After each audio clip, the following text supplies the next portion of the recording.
And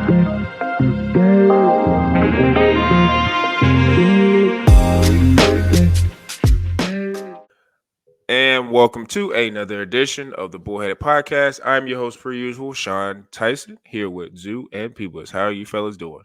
Doing well, man. Bears got a nice little cute dub, like I was telling you guys before. Can't blame Tyson Bajer, man. I mean, I was like, all right, that's fine. You know, just come in, do your own little Jimmy G impersonation, man. No turnovers, just get the game done. And Monster Fantasy Week, man. I've been due. It's about damn time.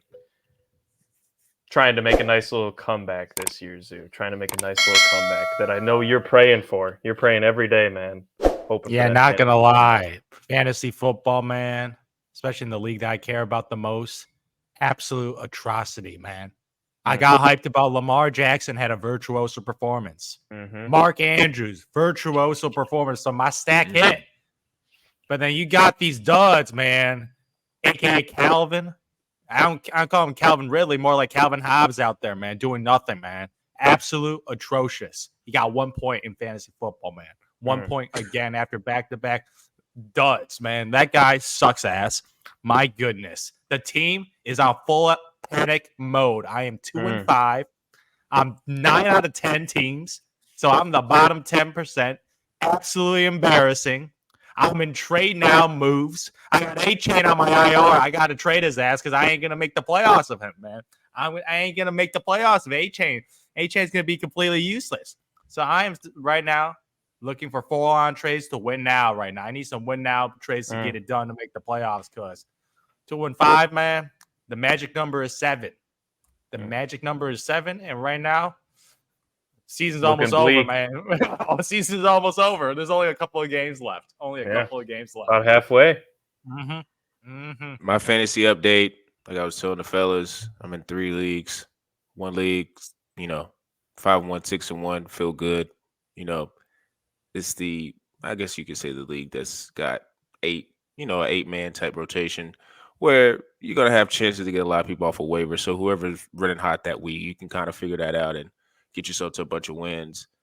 I'm in my other league where it's 3 and 4, where I don't feel as good about that league just because of the competition that I see around the corner. I just don't see it happening, especially with my bye weeks, how they're setting up. And in my other league, I'm pretty much 1-6, and it's all that league is just more so like, hey, just don't finish last. You just need 2 more wins.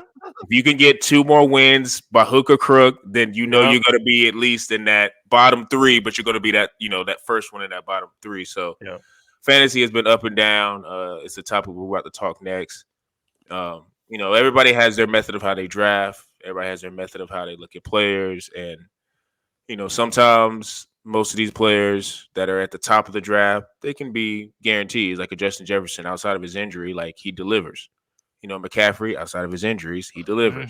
But man, other guys that you take a leap of faith with, sometimes it doesn't work out, and it puts you in a position where you're sitting up in maybe the middle of your work day or maybe late at night trying to figure out trades you can send to different people so you can make the team better.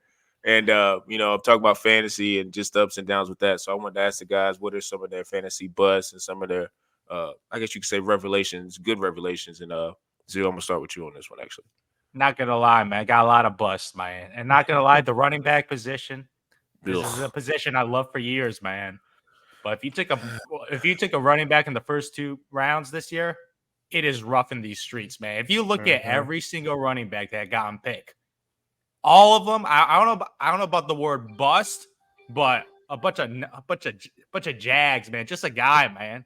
Bunch of average Joes. You can pick up a Kyron Williams and get like the same production. Like, just guys that are not putting up these amazing games where they could win you weeks. Like, I love my boy Bijan Robinson. I just didn't know Arthur Smith was that type of coach, man. Just limiting his upside. I didn't take the coaching consideration. I knew the offense was complete garbage, but the coaching of utilizing Tyler Algier splitting carries 50-50. Tyler Algier is the goal line running back. Those high-value touches, man. You got to get those high-value touches, man. He get the pass catching work, but those red zone touches, it's always Tyler Algier. And the dude sucks ass, man. Last game, he had like 20 carries, averaged like 2 to 3 yards a carry. He's not good at all.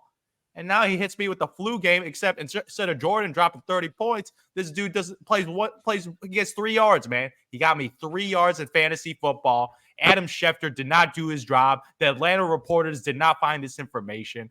I was watching. Yeah, that what game. were they doing? I don't know what happened. I was watching the game, just absolutely confused, watching Cordero Patterson out there and Tyler Algier. Resurgence. And I thought it was 2018 again. Yeah, I was just watching. I was just like, why is Bijan on the bench? Like I was like, did Bijan like slap Arthur Smith or something? Like what did he do in practice? Like, I legitimately thought like he like did something in practice and got in trouble, and this is like a penalty. But turned out he had a migraine that no one knew about. But he had it the night before, felt a little headache, and couldn't play. So I'm like, my goodness, now they got the NFL doing an investigation on what happened, because the NFL right now they're in pockets of gambling, sports books, fantasy. Like they're partners, and this will significantly impact that. So I don't know who dropped the ball. I'm guessing it was Arthur Smith. The guy's the head coach, and obviously could have got the news out right before tip. I have like a little news. Bijan Robinson limited number of snaps due to headache or due to illness or something that easy. You could just tweet it out,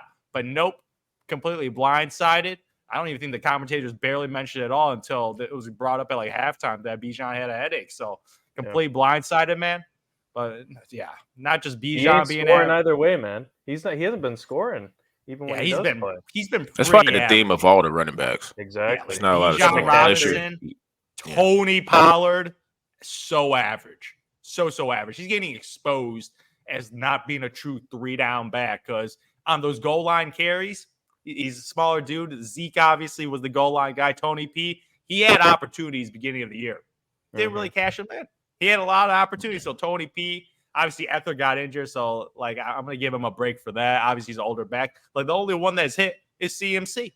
And that dude's a guy. That dude. Oh yeah, CMC. ETN's another one for sure. ETN was a later pick though. ETN you're talking about like first 15, like the first 2-round consensus, from the Derrick Henrys to the Austin Eckler's to the Bijans to the Tony Pollards. If you have those guys on your roster, you're probably not doing as good as the teams that went with the wide receivers and the pass catchers, because those guys that got picked first round, second round, they have lived up to expectations. Most of them. So my biggest duds, man, the running back positions in the first 2 rounds. And the headline is my guy, my ride or die this year, Bijan Robinson. But I don't blame the talent. I'm blaming the head coach, man. I did take the head coach in consideration when I took this dude, because didn't know that brother could limit his upside so much. Well, whether or not Arthur Smith is there next year, it's definitely going to be a new variable that Zoo will be taking into account with fantasy preparation, man. Coaching situations. Honestly, it's a big one, too, because sometimes a coach's ego just flares up. And I don't know if that's what's going on with Arthur Smith, or if they're just butting heads as a player coach. I don't know. But I don't trust Arthur Smith because he's starting Desmond Ritter. So yeah, there you go. Oh, you can't trust him, man. He's terrible. Agree. Can't trust him. Turnover machine. I mean, I would say if he's out of a job, they're going to bring in if I were to guess, they're going to bring in a coach that just completely flips that entire system, whether it be hopefully on offense or defense. But so you stole one of mine, man. So it was Tony Pollard, just RB16 when he's drafted at around RB6 at this point. To your point, CMC was really the only value at his pick, and you could argue that he should have been the consensus first overall pick this year. Obviously, we know the Justin Jefferson situation, like Sean said. He would be productive, but he's got that hamstring injury, which seems to just be a plague throughout the league this year. Yep. But I'm focusing on, I got 2 wideouts. I am a shareholder in one, and thank God I'm not a shareholder in the other. And Zoo, you mentioned him. That's Calvin Ridley, man. Oh, Jesus. And I think he was extremely overvalued. I thought he was going way too early for having been out of the league for a year and a half at this point. I mean, I'm not comparing him to Deshaun Watson, but look at how much Deshaun Watson has had to do. And that is the quarterback position. I understand that it takes a lot more mental capacity to remember a playbook, get back into the rhythm. Everything's more so on your shoulders. But you think Calvin Ridley, he's got the speed. We saw it in training camp. Some of those videos, we were like, this guy's looking good. With Trevor Lawrence, I think him not taking the full step that we expected could be partially involved in Calvin Ridley's decline. But we're seeing Christian Kirk be a top 15 wide receiver as of right now. So, you got to kind of look at it and say, is Christian Kirk a more talented wide receiver than Calvin Ridley? Objectively, no. but he knows the playbook better. He knows the spots. The Trevor Lawrence, he clearly Trevor has the Lawrence camaraderie. targets him He significantly targets him more because they have camaraderie significantly from more. last year and previous years. This is, I think, their third year playing together at this point. Honestly, who would have drafted Christian Kirk over Calvin Ridley? Not me. I thought Christian Kirk was going to have a solid year, but being a wide receiver 1 on that team, no chance. So Calvin Ridley, only 2 touchdowns this year. He did have a couple pretty big games. Sorry, Zoo, to twist the knife in there, man. But another guy that I will take. My God, I'm getting PTSD right now, man. like when I watch him play, I'm like, this happened. Is it Al Robinson? Is that Al Robinson out here? It's me and my hope again, man. I was like, this dude, resurgence. Oh my God, the bounce back guy. I swear to God, man. In football, when you're not good for a while, or you're out suspended or injuries, man, it's hard to bounce back to that highs, man. Now we know it is hard to bounce back to those highs because he's been an atrocity. Speaking of atrocities, Zoo, and I'll take heat on this one. T. Higgins this year, man. I know he dealt with a little bit of injuries. I think he was out one game. Mans has put up like 150 receiving yards and 2 touchdowns. He had one really good game where I think he dropped 21, but that was pretty much the entirety of his fantasy points this year.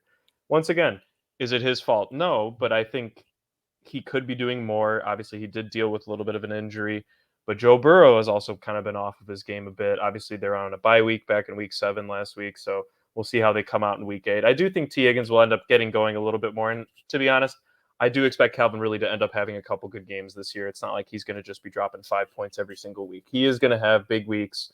They do have a little bit of a tough defensive. I mean, Tennessee always gives them problems. The Colts have surprisingly actually had a decent secondary this year. We saw Amari Cooper struggle with that last week.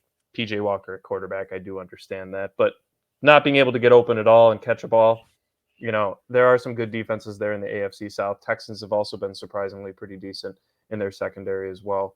So yeah, man, T. Higgins, Calvin Ridley have been my 2 busts. T. Higgins.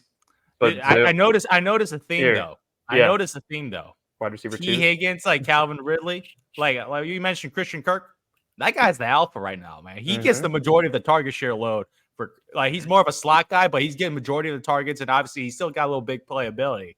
We see from the position, the wide receiver 2 position in fantasy football for the guys who are drafting the 3rd, 4th rounds, all duds, man. From the Devontae Smiths to the Jalen Waddles of the world, and you mentioned T. Higgins, these secondary. I thought Calvin really was the alpha. Like he's more of the 2 on the team. Sometimes even the 3 with Evan Ingram getting a lot of target share load too. So like Trevor Lawrence spreads the ball a lot more compared to other guys that force feeds ball to like the Amon-Ra St. Browns and the A.J. Browns who are true alphas of their team.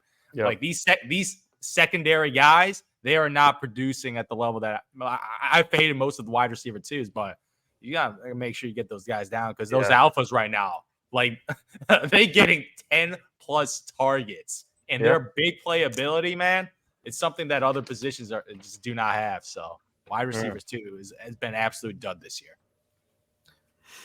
Yeah, I agree with the Christian Kirk, Calvin Ridley, I guess you could say matchup that they have, I guess, within themselves on the team. Calvin Ridley, in the London game, and it was crazy because when I traded for him, I got him for that London game, and he won me a game, so I don't have as much slander for Calvin Ridley. I think, which I kind of knew this going into, I'm kind of decent at receiver in one of my leagues that I traded for to get Calvin Ridley, and I always looked at him as like a boom or bust project, so it was like, hey, I'm going to just put him at the flex in most weeks, and if he gives me 22 points, I'll like it, and if he gives me 8 or 9, I'll like that even more because I'm probably starting other receivers that can give me more points. But Calvin Ridley's to the point now where you can't trust to even put him at a flex because he'll end up getting you maybe 7, 6, 2 points, and 1. I got it. If I'm putting you at a flex, I at least need to be in that 9 to 12 range weekly. I can't have you going below that. So Calvin Ridley is like, I guess depending on the matchup. Or if, like you say, if it's a bye week and you have to start him, maybe he'll come through for you. But yeah, man, Christian Kirk being ahead of Calvin Ridley is shocking. That's a surprise. That's shocking. I'm shocked. That's the one that hurts. That's and the one that hurts. And then it hurts too when you trade for him. And I will also say, because we mentioned him earlier, but one of my studs this year that is on the same team has been taking away big reasoning, and that's Travis Etienne, man. They're working. Now the thing is, he's only had one 100-yard game, and that's the crazy part. But this man has put up 7 touchdowns already through 7 weeks. So I'm not saying now. Obviously, if you look earlier in his game log, there were a couple games where he only had maybe 11, 12 points. He was getting 60, 70 yards on the ground, couple catches, and wasn't scoring. But if you can expect this man to score every single week, which he has been doing the last, he's the goal line back. He's a goal line back. Why are you trying to force a throw when you're on the 4-yard line? Whether it be a fade ball to Calvin Ridley or a crossing route, slant to Christian Kirk, or a little post route and just kind of a curl by Evan Ingram. You're just going to rely on your back. So obviously that's taken away from Trevor Lawrence because of how well Travis Etienne's been playing. So he's honestly been my biggest stud, I think, of the year. But it's not like he was drafted in the 6th round, right? We were seeing him going in third round. Early 3rd rounds. Hell, I even saw him go late 2nd a couple times. So great picks by people at that level. And then my other one, I think Puka's kind of the obvious one because he's the waiver. He's the Odell Beckham Jr. From 2014. Rookie wide receiver. Wide receiver. I'm actually going to go with the guy at a position that we all hate working around, except if you're a Travis Kelce owner, and that's tight ends, man. And I'm going to go with Sam Laporta because a lot of people were getting this guy 12th, 13th, 14th round. And at a position where you're picking up, dropping people. Sorry, Sean, that might be your PTSD moment right there with Dalton Kincaid. Facts. But Luke Musgrave has been a guy that a lot of people are trying to get on the waiver wire. You guys get guys like Logan Thomas who have had good games but are up and down. That's another good one, yeah. Sam Laporta, man, is just getting 7 to 8 targets a game. Hell, even if he gives you 6 catches for 60 yards, that's better than 80% of the other tight ends in the league. And if you can fill them in and get 10 points and a half-point PPR, pushing 13, 14 and a full-point PPR, you are praying to God and thanking him that you made that pick that late, because you'd be on the struggle bus. Because outside of the slightly inconsistent Mark Andrews play, we've seen some big games from him. We've seen some absolute duds. Travis Kelce is the only legitimate tight end option this year. And I would also argue that TJ Hawkinson has outperformed, especially with Justin Jefferson being out. His target share has just skyrocketed. So there's a couple tight ends this year that I think Laporta obviously being the extremely high value or high return, I should say, based on where you drafted him. But I do also think if you took a gamble on Hawkinson over a George Kittle, for example, you're seeing some dividends on that end as well. Yeah, being tight end purgatory is not a good feeling, man. That's a great way to put it. You just don't know when to start them. Because the week that they have 1 point is the week you waive them, and the next week is when they pop off.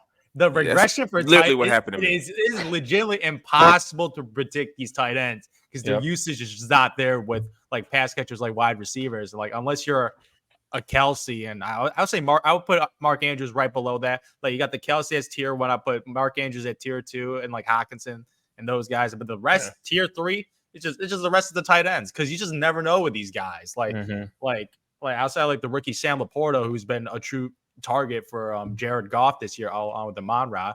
Like outside of that, just tight end. Like it happens every year. You got Kelce and then the rest of the guys every single year. Like it's the same story every year. You can try to go late, try to find the Sam Laporta of the year because there's always one guy. There's always one guy that pops Dawson Knox a couple years ago. Dawson Knox when George Kittle was a rookie. Like these guys, you just gotta get lucky with tight ends. So you know what you got to do, Zoo? You just got to find the Iowa tight end. Iowa tight end drafts, man. Jesus That's Christ. all you got to do. It is impressive.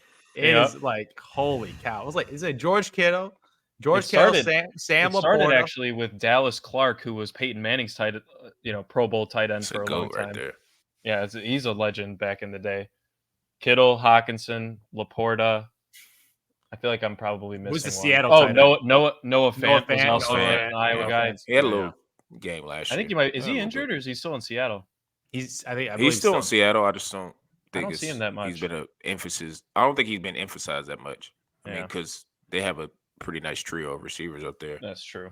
I know Zoo was talking about the running backs in those top 15 or whatever, and they kind of been underperforming. But a guy that I picked over Kenneth Walker, who's another guy who's just still continuing to play really well. He's been and Travis Etienne. Like I thought because of volume, because of how he ended last year, and because I thought, maybe this is a person who will have more of probably a slower start because he has a new quarterback, but he'll eventually be able to help out his new quarterback. And if his new quarterback is any good, he's going to explode, and that's Dameon Pierce, who's been probably one of the bigger disappointments because I think a lot of people thought he was going to be at least a solid RB2, and with the volume, like I just said before, and the opportunity to have a quarterback who, if CJ comes in and does what he's supposed to do, then it's going to open up even more opportunities for him to maybe be a low-end RB1.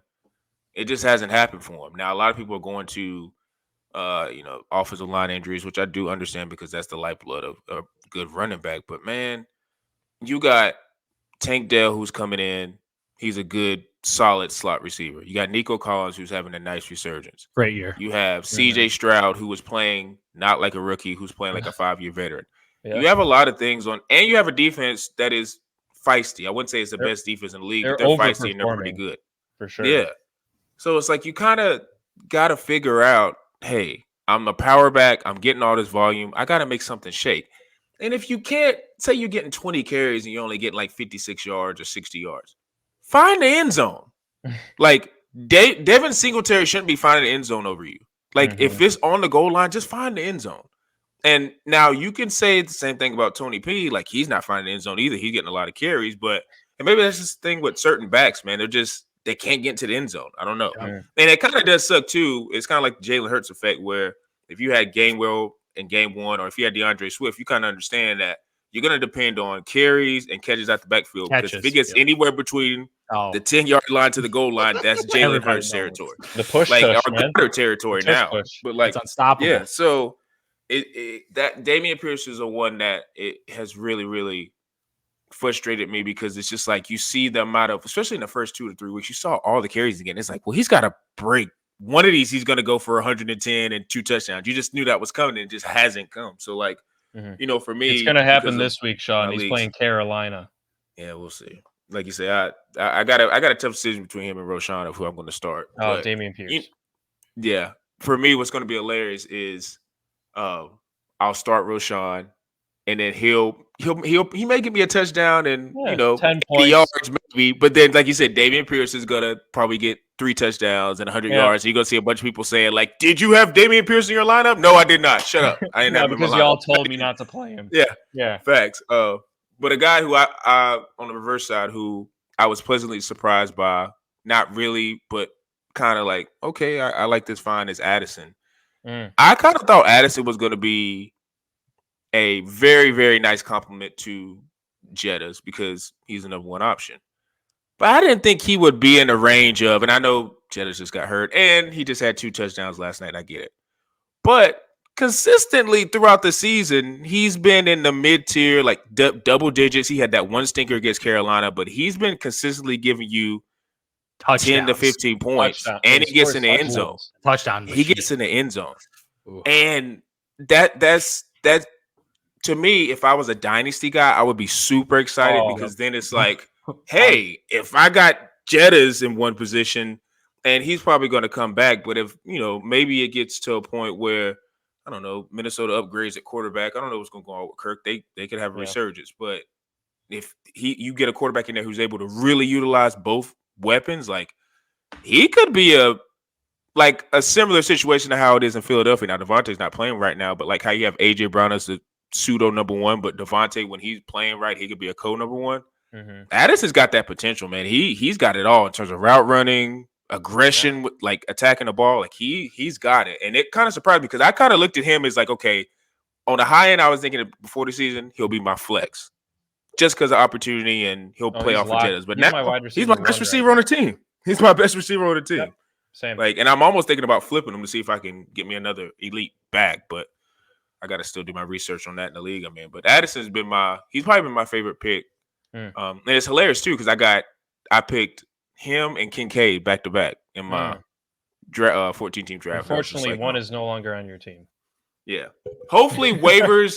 I don't know who's listening, and they won't be able to hear this because waivers already go through. But I'm hoping to get them back because I lost last week. So it's like maybe. I think I'm in slot 2, and I kind of know, or 2 or 3, I can't remember, but I'm looking at the guys what they need. And the only way they would pick up Kincaid because in spite would of be more so because of just a spite. Just a spite and see like, okay, let's use this as trade bait. Let's figure out what you're going to give me so you get Kincaid back. Right there, picking up all the Rams running backs. Oh, that would be the only reason why they would do that because it would be foolish if they were to do that because I know their tight ends and that would just be stupid. Nobody wants two tight ends on their roster. But a lot of trades. Yeah, so fantasy. Yeah, a lot of trades have been going on. And speaking of that, deadline for the NFL trade. The NFL trade deadline is October 31st. It's not really something I know by like memory because it's not really anything that impacts teams greatly because you've seen some trades over the last couple of days and weeks, and it's been minor trades. Certain teams, get players that used to play for them to go back and yada yada yada. So I do think it's interesting this year because there are a lot of guys who are out there, and with injuries, you just never know what could happen. So I wanted to ask the fellas, what are some teams that are, and we're kind of sticking to teams that are contending, not so much like a team that's 0-6 or 1-5, whatever you want to call it. Well, but we're sticking to teams that are maybe in the contention range. So, Peebles, who are some teams that you could see making a major trade or a minor trade? I got two here. I think one of them is a bit more of like a kind of a fill-in, obviously solid player, and that's on the Eagles side. Their defense is not what it has been in years past. I mean, look, they're still a great defense. Their pass rush and front four is ridiculous. But, they lost TJ Edwards to the Bears, nice linebacker. But their secondary has actually been getting exposed. I mean, we saw Tyreek Hill have a nice game last week. Hell, even when they were just absolutely blowing out teams when they took it to the Washington Commanders, Terry McLaurin and Jahan Dotson still had good games individually, right? I'm thinking that you're looking at a guy in Arizona, Budda Baker, who's coming back from injury. At the safety position, if you can get an absolute stud, I mean, everybody knows Budda Baker. He's a pretty household name if you're an NFL fan, you know who Budda Baker is at the safety position. And you're talking about a Cardinals team that even if they do bring Kyler back and decide to play him this year, like you were mentioning pre-production, Sean, I still think that they just need to kind of start unloading some assets, really shore up for this upcoming draft. So I think that'd be a nice fill-in veteran presence for an Eagles secondary that is a bit lost at this point. They're still winning games because their offense is so good. And their front forward gets so much pressure. But if you really want to solidify this team for the Super Bowl run against a potential 49ers in an NFC Championship game, that's something you need to get going against a Debo or an Ayuk.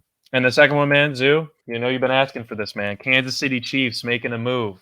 I think they go for Jerry Jeudy at the trade deadline. We're talking about a team that has been searching for a wide receiver one. Now, I'm not saying Jerry Jeudy is like A.J. Brown, Jamar Chase, Justin Jefferson, but a guy that they know can get open, that you can at least have threatening and open up the game even more for Kelsey, or vice versa. Have Kelsey open up the game for Jeudy or Rashee Rice. So you're talking about a Broncos team that Russell Wilson clearly favors Cortland Sutton. He's actually been playing pretty well as of late. And Jerry Jeudy, I think he might have had like 5 catches for 60 yards or something like that. I think he just needs to be a wide receiver one somewhere. He's in that Devontae Smith, T. Higgins issue of I'm not the true wide receiver one here. Maybe egotistically, I know I have the talent. But the Chiefs have nothing to lose. And what are they really going to ask for? I mean, we've seen wide receivers get traded for third rounders in the past. Jerry Jeudy is 100% worth a third rounder, even just taking a shot on him. I think the Chiefs, if you want to give yourself even more weaponry, because God knows Sky Moore has not panned out. They're lucky Rashee Rice. They're lucky Rashee Rice has come into his own. They're very lucky that he's started to play well. And MVS has actually had a couple big plays the past couple weeks. So you can't keep relying on some of these fluke games. I do think Rashee Rice has solidified himself in that offense. But if you bring in a Jerry Jeudy, that make the Chiefs offense even better on a team, Zoo, where this is the best defense that Patrick Mahomes has ever had. Yeah. Best defense he's ever had. The offense has not been that It's probably great. the worst one he's had. Yeah, probably the worst offense he's ever had. And he's still top 5 in everything in the QB stats world. So, yeah, Mahomes. If I'm Denver, though, I'm asking for 7 first-round picks because that's in my division. In the division, exactly. Yeah, I'm asking for 7 first-round picks. And if you say no, then I was like, all right, I'm good. Yeah, but at the same time, are you that scared of trading Jerry Jeudy? I mean, it's not like you're trading Justin Jefferson. Well, if they're trying to tank, then but I don't know if they can because they don't have any. Well, they have picks, maybe. I don't know. They know they're not going to win, but I don't know. They traded a lot for Sean Payton and Russell Wilson. That franchise is completely screwed, especially in a division with Mahomes. Very Brooklyn Nets of them, Zoo. Very Brooklyn Nets of them. Yeah, mediocre franchise. Mediocre franchise making bad moves, man.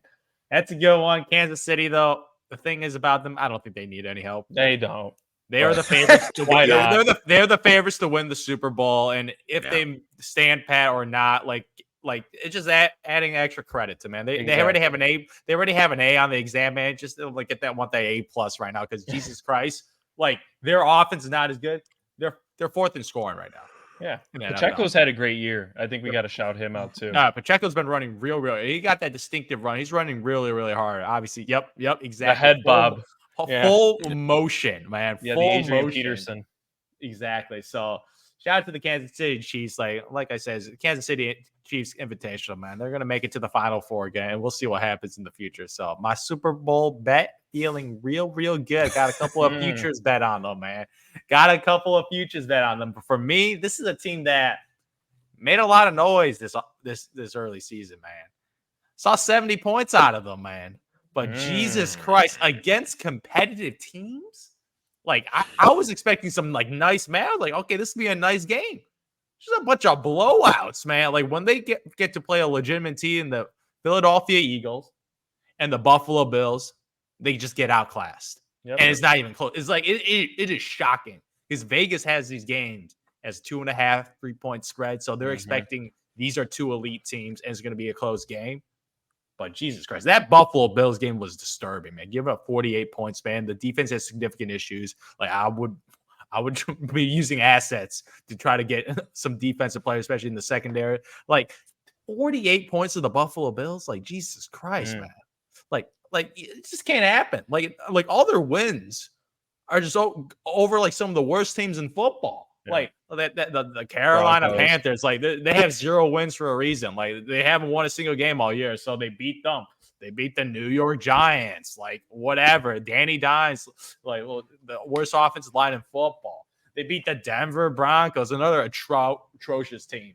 And like I think the best win is probably the one for the Chargers. It was barely a win because the Chargers blew that game. It was a 2-point game. Brandon Staley, so their best win is against the Chargers, and that was a 50-50 game. Like Chargers is known for blowing close games in the history of the Justin Herbert, Brandon Staley era of being in all their games and just losing in the fourth quarter. So I'm like, the offense is obviously fine.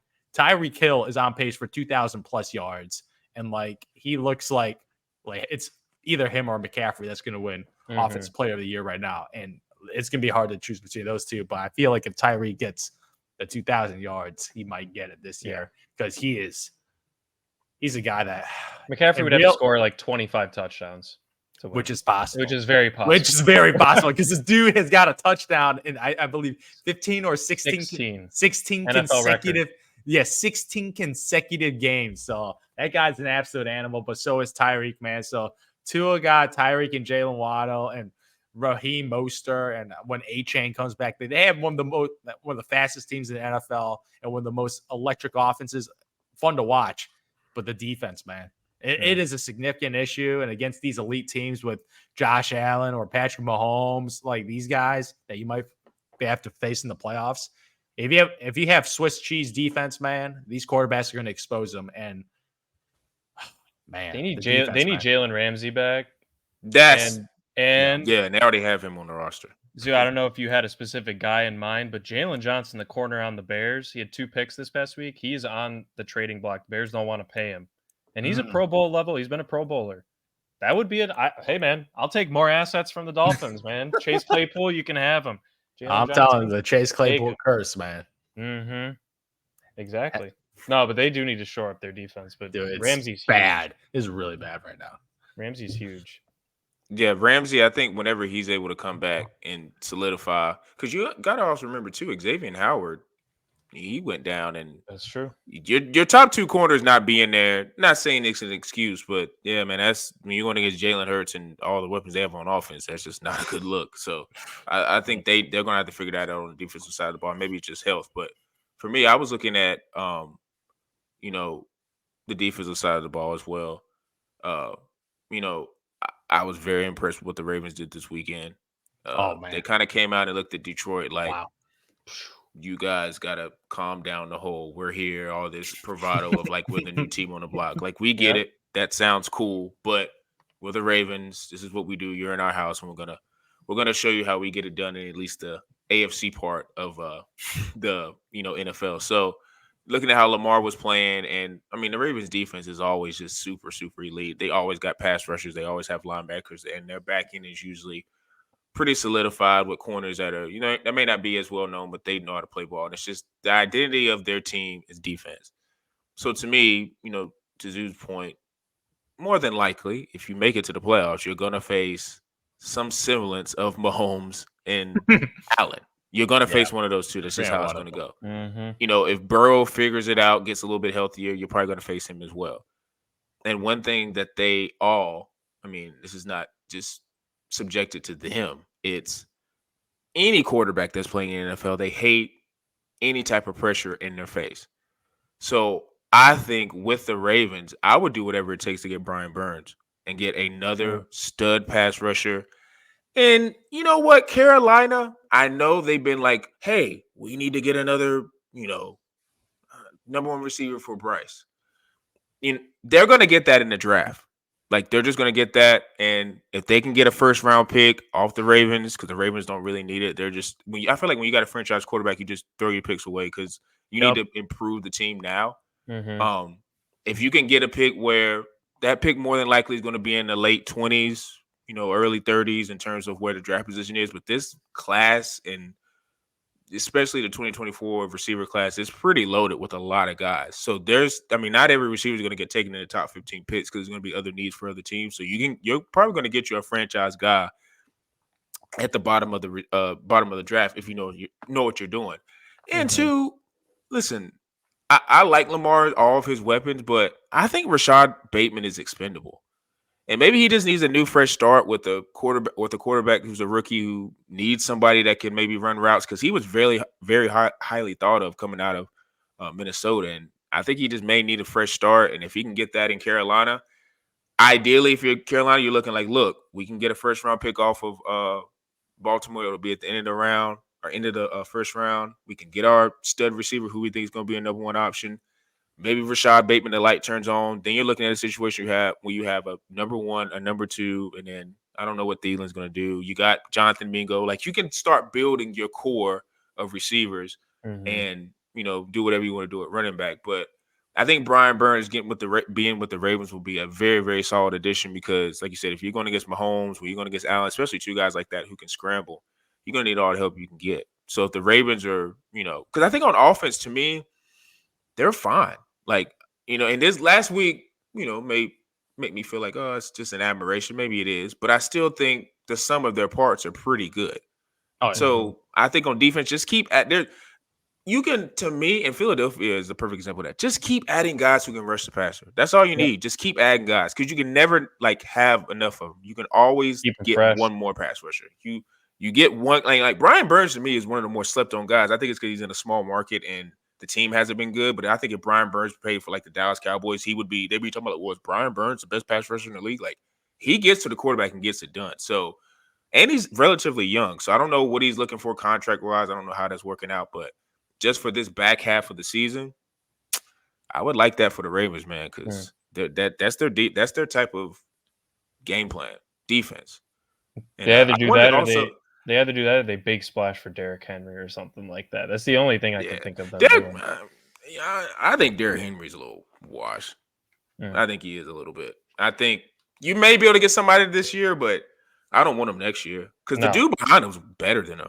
Spears is better. He's a pass catching guy and he's faster. Like and that's not to disrespect Derrick Henry, but it's kind of like, to me, he's taking the Leonard Fournette track right now. Like he looks good. Last year he was kind of whatever, and I remember I think Zoo had brought up like it's gonna get to a point where it's like you can't just keep taking all these hits and him being elite every year. He's gonna have a drop off, and I think this year is the year he's kind of having a drop off. So it's like I just don't see it this year him being. Because now would he be better than any back in Baltimore? Yes. Like, and I love Gus Edwards, but no.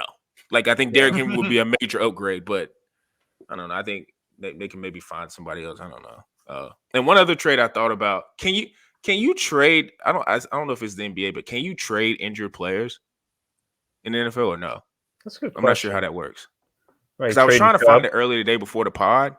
I mean, you can look it up right now. I don't want to make you do that and take your time to take all that time to do that. But I was thinking, because let's just say hypothetically you can.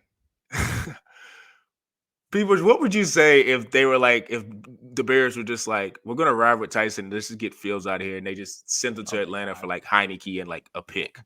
Would you be like, F it and do it? I mean, I don't have Especially if you're the issue. trying I to don't get have the Caleb. issue of sitting him for the rest of the year if his injury is going to linger that long. I just don't think you can gamble on the first overall pick. Like you're pretty much saying, sure, you just ride with Tyson for the rest of the year. Good. Drake May looks good. All right, I get that. Yeah. But if I'm getting a quarterback this year, I'm getting Caleb Williams, or I'm not taking one. Like Drake May, he's nice, man. But I don't know. I just get like the second quarterback in drafts. It's just a little PTSD. You have PTSD because it would be the second quarterback, and Mitchell's from UNC as well. Like, you can't do that. Yeah, I get it. It's either Caleb or bust. It's not trading him because I just think trading him. And first of all, he actually had played well the 2 games up until his injury. He really did. Yeah, because they finally started changing the play calling. He was getting more comfortable. The offensive line is finally back to being healthy, and they've actually looked really good the past 2 weeks. I just don't think you trade him.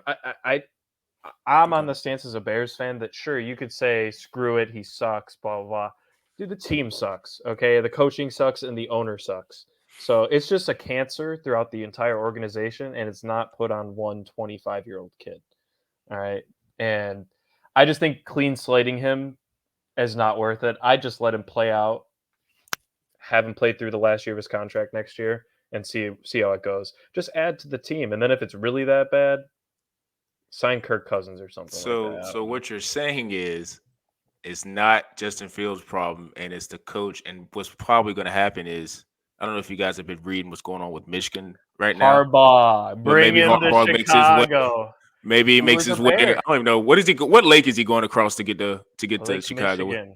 Lake Michigan, make that little trip, get on a little ferry, get on a ferry and just go right across the Lake Michigan, get right cozy right in the Bears Stadium and become the head coach. Because I'll tell you what, if Harbaugh became head coach of the Bears, we know the direction they're going to go in. It's probably going to be Williams, and I think he's an NFL coach. I think the college thing is because it's Al Marauder, but he's an NFL guy to me. So you want to talk about a big splash? I hate Eberflus. I love that. Not the guy personally, but having a defensive-minded head coach and having no insight into offense is brutal.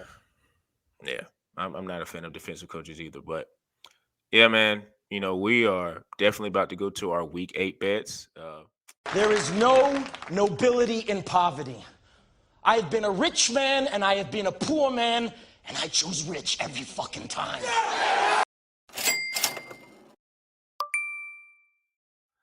I will say, starting off just for me personally, Justin Herbert, come on, man. Oh, Jesus. You're supposedly supposed to play really, really well against the Chiefs. And started well. It started really well. Drives, yeah. And it started so well to where I took it off the TV and I was just like, I didn't, because I'm not into, to superstitions and all that type of stuff. But I was just like, I think the Chargers are going to be in this game in the fourth quarter. And then, I was looking on my phone. I'm just like, what the heck, man? Like, it's just, and it doesn't help that Kelsey just went off. But we also need to, and this is for later probably, but I know we want to blame Staley, but Justin Herbert, man. Listen, because also, too, a friend of mine brought this up. Like, this will be, if Staley gets canned, this will be his third head coach and early in his career. I know Anthony Lynn was kind of like his first year, so I guess you kind of say that doesn't count, but it's like third head coach, man. Like, he got to figure it out. Not saying he'll be out of the league or anything, but he's got to kind of figure out the turnover thing. And at some point, when you're the guy that's the number one quarterback, you kind of, even though the head coach may be an idiot and your team is not as good, that's what makes a great quarterback great. You overcome that. Just figure it out. That's what the great quarterbacks do. But if you want to say he's a great quarterback. But I didn't have the best week in the Moneyline week, so P-Bush, I'm pretty sure.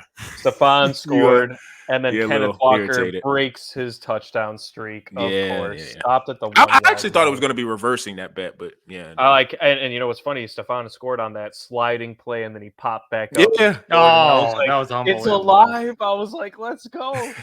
And then, of course, Kenneth Walker rarely hits 100 yards, but instead this time, I think this actually was his first 100-yard week, and he doesn't score. So I'm like, you know what? I'm just cursed on this, man. I'm going to keep Cardinals going. too. You're thinking, yeah. Yeah, the Cardinals. I mean, game script, and then of course Jackson Smith and Jigba just pops off a little bit, and Yeah. it's like, all right, what are you gonna do? But yeah, man, this week I got 2 running backs. I'm sticking with running backs this week. I'm going with Breece Hall and Alvin Kamara. I like Breece Hall against the Giants.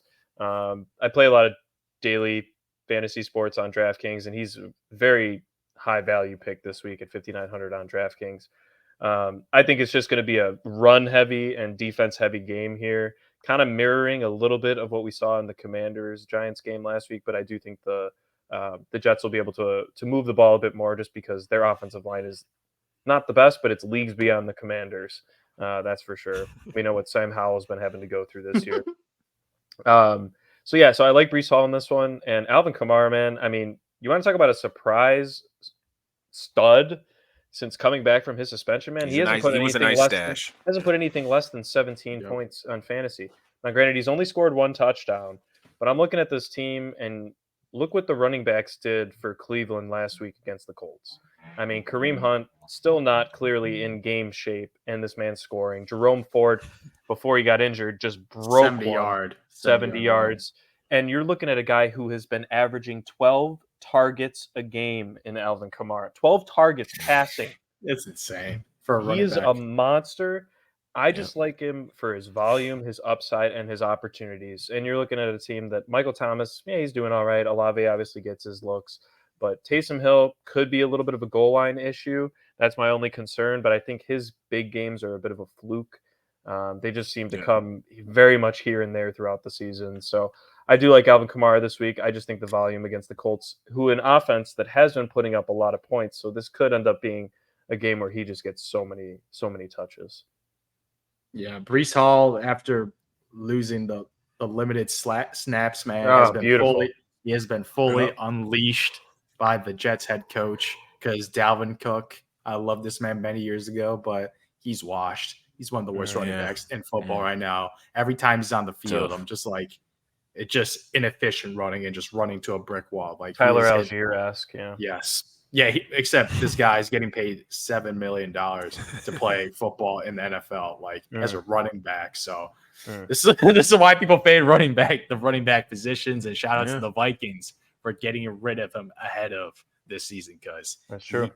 Not that Madison's been any better. He might not be in the league. Akers. That's another disappointment is Akers, because how he ended last year and coming into this year, you heard nothing but Sean McVay is his bell cow, and then insert Kyron Williams. So I digress. Oh man, my picks, man. Picks been trash lately, man. I can't believe I picked the Commanders. Oh my! I was watching that game. You almost got it. You almost did. You almost did, but dude, Sam Howell is like running for his life, man. That offense line is terrible. Yep. And he's like, I think he's been like the most hit quarterback in the NFL this season. Like he's taken so many hits this year. Like I do like the weapons on the outside, but shout out to, I feel like the New York Giants on offense looks a lot better with Tyrod Taylor. Yeah. Like he throws a He's nice little nice. Like I'm like this ain't like I watched Danny Dimes a couple games he played, and that offense did not look that good under Danny Dimes' leadership. Like Tyrod Taylor, like he actually looks quite nice, man. Because they don't have to completely rely on Saquon Barkley, which when Daniel Jones is in the game, you just put 8 in the box and you just force Barkley to beat you. But if Tyrod Taylor can throw to Hyatt down the sideline a couple times, gotta respect it. Yeah. So my goodness, like that game was. Shout out to the Giants for actually getting their second win of the season. I'm surprised they have 2 wins, but I need to get back on track, man. I'm only up 1 unit right now. I'm 4-3 right now, so only up by 1 right now. So barely surviving. So if I have another L, that'll be a loss based on that profit share that the Vegas takes from you if you're 4-4. So I'm going with this team, man. Jacksonville Jaguars -2.5 at the Steelers, man. This risky. I know it is risky. Very risky. It's that 2.5, man. It's just got to win by a field goal. It is tough because it's on the road at Mike Tomlin. This is a guy that historically has done pretty good against spreads, against Vegas spreads, man. But the Steelers offense, man, they're 4-2 this season. They had a really nice win over the Ravens. Like, I remember watching that game. Okay, like, I was pretty high on the Ravens offense. Like, they limited that team to 10 points. I'm like, okay, that's kind of nice. But I just don't believe in the offense. Like, not like Najee Harris and was it Jalen Williams? No, was it Jalen Warren? Yeah, Jalen Warren. Yeah, Warren. Like, it's just not productive at all. Like, Najee Harris is another running back. Like, my goodness, he's fallen off a click, man. Like he's one of the heaviest running backs in football up there with King Henry and AJ little Eddie Lacy in him, dude. Eddie Lacy, man. A little too big, man. They're a little too thick, man. Even at the running back position, man. Like, they just got zero speed, man. Kenny Pickett has not impressed me this year as a thrower of the football, even though George Pickens, man. Deontay back too. Deontay came back, so they got something going. But Kenny Pickett as a quarterback, I think he's severely limited, makes a lot of interceptions and poor decision making. Obviously, he's a young quarterback. And I just feel like the Jacksonville Jaguars, they had a really rough start, but they're kind of in a groove right now, just winning games by a decent amount, even though the last week's game, like against I believe it was New Orleans Saints, like they almost like blew that game, but they had complete control of that game based on their offensive scheme set, and they're extremely productive in the red zone. That's the thing. When I get my teams down there, I don't need no field goals, man. Like, when you settle for field goals, you just lose games. And this is a team that, obviously, with the power of ETN in the red zone, they've been extremely efficient running the ball in the red zone. So I feel like they can continue to dominate, even though it's a tougher Steelers defense, man. But I feel like right now 5 wins right now for the Jacksonville Jaguars. Has been on a little hot streak, so I feel like they got momentum right now. Even though this is gonna be a tough game, it's gonna be back and forth. But I feel like the offensive skill set on the Jacksonville Jaguars is just a lot better than the Steelers side of things. So I'm going with that field goal 2.5. It was 3. I would have passed on it, but I'm taking the 2.5, man. Taking the 2.5. I like that pick. I mean, I think they're gonna have to get the ball out quickly with TJ Watt coming at them. Yeah. And Calvin Ridley, man, I'm praying for you. Yeah, I'm praying for you to have a good game. I feel like it's gonna be another Christian Kirk game. The little slant route. I don't think God's heard you, Zoo. I don't think God's heard you on those prayers, man. He's like, you know what? I'm just gonna spite you and give it to Christian Kirk. So I think Evan Ingram could end up having a big game this week, and I think ATN won't be putting up 2 touchdowns again. It'd be his 4th straight week of 2 touchdowns. I mean, he's put up 3 straight weeks of multi-touchdowns. Pretty ridiculous. But I agree, Zoo. I think the Pickett Jags defense is no joke, right? Yeah, I think they're I would say they're a top 10 defense right now. Yeah, probably top 12, 13, you know, and I just, man, Mike Tomlin just scares me. I know Sean agrees with me. They're 4-2. He does it every year. They're 4-2. They are actually. Yeah, I'm shocked that they're 4-2 because I don't like that team, man. I just don't like them. I don't. There's nothing about it that stands out. If they had put Trubisky in, maybe this team would be 5-1. If they had Kirk Cousins, they were a Super Bowl contender. Wow. They would be a Super Bowl contender if they had Kirk Cousins. Pickens is the real deal. Talent. Oh my God. Yeah. I think they would be a Super Bowl contender. Steelers.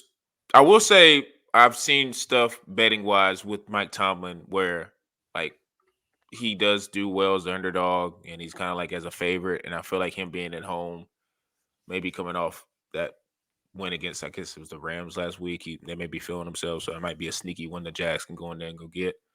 But for me, I didn't really see any nice money line bets that I'm like 100% behind. So I just picked 2